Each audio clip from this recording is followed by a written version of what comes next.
What's up, guys, and welcome back to an episode of the Marino Challenge Series. And just finished transfer window of January transfer window, of course, and going to recap a couple moves and some very good news actually, and what has been just an incredible season so far.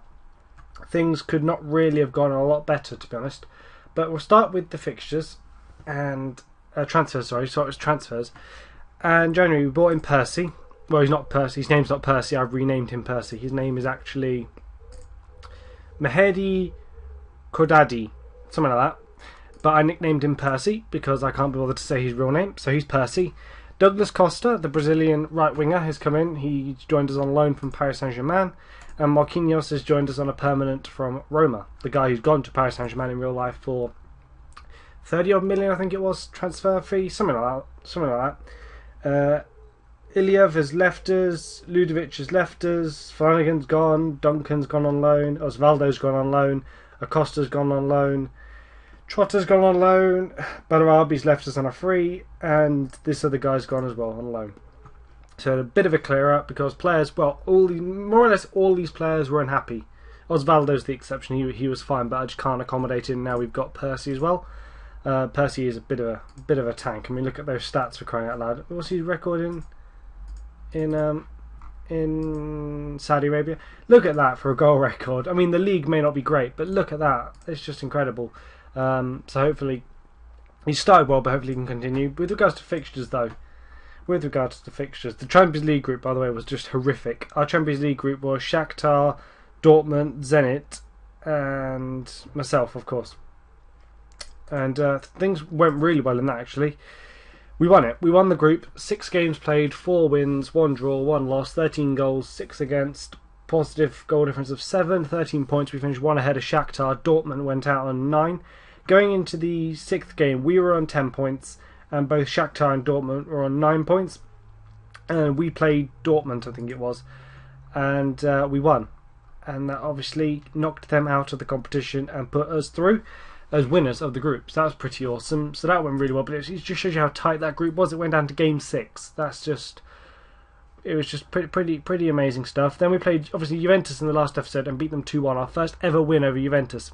We are now actually 3 for 3 over them this year. We played them 3 times now and beat them all 3 times. Just the previous 2 games I played against them, including a cup quarter-final. So that means through in the cup, the semi-finals play Ascoli, who are actually the holders of the competition. So that should be quite a good battle with them. But league form went really nicely. Sampdoria we lost to, but that was our only league defeat until we played AC Milan in December. So that shows you we're on a really good run in the league. And all that means, as you can probably see here, we are currently sitting in 2nd in Serie A, just 5 points behind Roma. Now we are 1 point ahead of Napoli. Juventus, bear in mind they are the champions still. They are still the champions. They are not a poor team. Are 6 points behind us. I'm not sure what they had in regards to their Champions League group. Did they get through? Looks like a poor group. Yeah, they won their group. PSG and them pretty much annihilated their group. But it doesn't explain why they've not been great this year. We lost Napoli. Napoli are above us. Napoli are below us. Roma, we lost to them. Beat Roma, who are above us, and we've lost to Milan and Napoli and Udinese. So we've lost against some good teams, but we've still beaten some pretty wonderful teams as well. Roma, Dortmund, Shakhtar, away in Shakhtar, 4-1 away in Shakhtar. That was a bit of a battle, bit of a war with them. Zenit, obviously very difficult. I mean, they say about in the press conferences about how your players cope with long journeys. We had to go to Ukraine and to Russia. It doesn't get much harder than that, really. Dortmund beat us narrowly 3-2 away in our only defeat in the group stages. So we did really well in that, really well so far in all competitions. We are still very much fighting on all fronts. Still through in the Champions League to face Lyon. So I forgot to mention it's Lyon in the Champions League first knockout round. They are the ones who took Tommy Heights off of me, aren't they? How is he getting on with them? He's done okay, just under 7 average rating, 28 games, 1 bench period, 6 goals, 5 assists, but still not at the level he was with us. So that's quite heartening to see, but hopefully we can get a bit of own back on them for pinching him from us. But today we are playing Catania, who are in the relegation zone, I believe. So really, I've got like a whole page of notes again as usual for this, and all of them are positive. I mean, Zé Eduardo in that ball in midfield, 7.53 is his average rating in the last 5 games. I think that is. He's been formidable for us, scoring goals, breaking up plays. He is other than Benedetti, our best player, I'd say. But Icardi, I forgot to mention him. Oh, good God, the guy we got on loan from Liverpool it was. He was the man. He took over from Mbokani, but Mbokani, whenever he comes off the bench, seems to score. So he's a really good impact player, but he is aging now. So I have gone with Icardi majority of the time. But Percy's come in. Percy's now taken Icardi's role, and Percy's now the man up front as he is today. So really, we've got 3 or 4 really, really top-notch strikers now who can all just be the guy, be the head guy at this club. And what's frustrating but good is that they all can play alone up front and score a lot of goals, which is good because it means they can pack the midfield a bit more and play the extra midfielder or defender if necessary, etc. And Douglas Costa, though, puts the ball in the box. Percy, Illich, Percy, no, one of you, come on. Catania withstand heavy pressure. The stadium expansion is also done now. I think it's at 11,000, I think our capacity is now. Something like that, which is more than doubled our previous capacity, which is good to see. I can't believe the signing of Douglas Costa. Loan deal for him. I mean, he is a world class winger. I've known about him for a long time. Of previous FMs when he was back in Brazil with whoever it was. Was it Sao Paulo? I'm interested actually. Was it International? Gremio. Who was it in? I can't recall. There's one. There used to be one who used to be at Sao Paulo. Used to be amazing. Anyway, that's beside the point. I'm rambling about that. We need to get the win here, though. You can't beat Juventus twice back to back and not be able to beat a team in the relegation zone. Well, you can. That's just typical FM.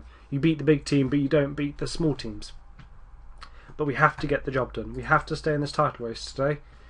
Matilio has been amazing on that left wing, but he is starting to be very fatigued now due to his injury. But we're going to put Icardi up front, Sanson in the attacking midfield role. Percy will go out to the left wing. And we'll try it this way. I think we scored, 8 goals against Juventus? To score 8 goals in 2 games back to back against them is just pretty... That's very impressive stuff. Matilio is injured. Thanks for telling me that. 51 minutes. He's been injured for the last God knows how long. Come on. We're absolutely hammering them here. We've done everything but put the ball in the net. Just got to put the ball in the net, guys. Put it in the net. Junmin, can you go on and be an old favourite? Can you go on and get the job done? Munoz is injured. He's picked up a knock. Hopefully that won't be too bad.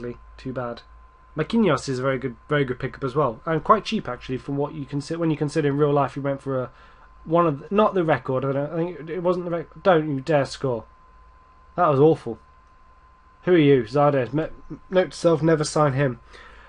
But no, I think it was Thiago Silva's the record. Is he still for centre backs? Marquinhos is right up there. So to pick him up for not a lot of money was very impressive stuff. Although his stats are going to get a huge, well, they should get a huge increase in FM14 because he's shown what a world-class player he is.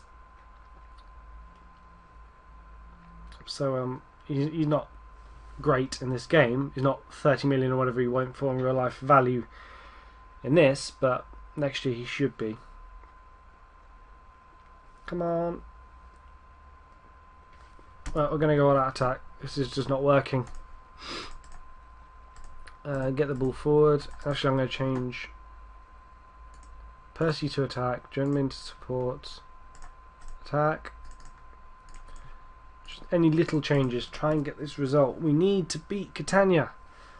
We've absolutely battered them. 58% possession, 20 shots, 7 on target. Come on, they've only had 8 shots, 2 on target for crying out loud. This is just typical. This is just absolutely typical of this game. Come on. Come on. That's it. Drawn. Catania will take this, yeah. Of course they will. We've completely battered them. Unlucky it just wasn't our night. Can't tell you how many times, I'm sure it happens to all of you too. Can't tell you how often that happens, where you can play Juventus, the best team in Italy, twice, and beat them twice, and then you can't manage to score a goal against a team in the relegation zone and have shots on target, therefore implying their goalkeeper's made lots of saves and done really well. Yet he's managed to concede. How many goals has he managed to concede this year? 38 goals against he's conceded this year, and yet is that the highest? One of the highest? Third highest. He's managed to concede the third highest amount of goals, yet we can have shots on target against him, and he manages to keep them out in this particular game. It's just complete bollocks, really. Right, next episode will be the end of the season. Hopefully we can manage to score against Sampdoria. We do owe them one. They did beat us earlier in the season, 1-0 at home, so we do owe them a bit of revenge. Then we got Lazio, cup game, Inter, Cagliari, Lyon, Ascoli again in the league, and then Ascoli again later in the cup. That's a huge break between the cup. Right, I'll come back for the end of the season.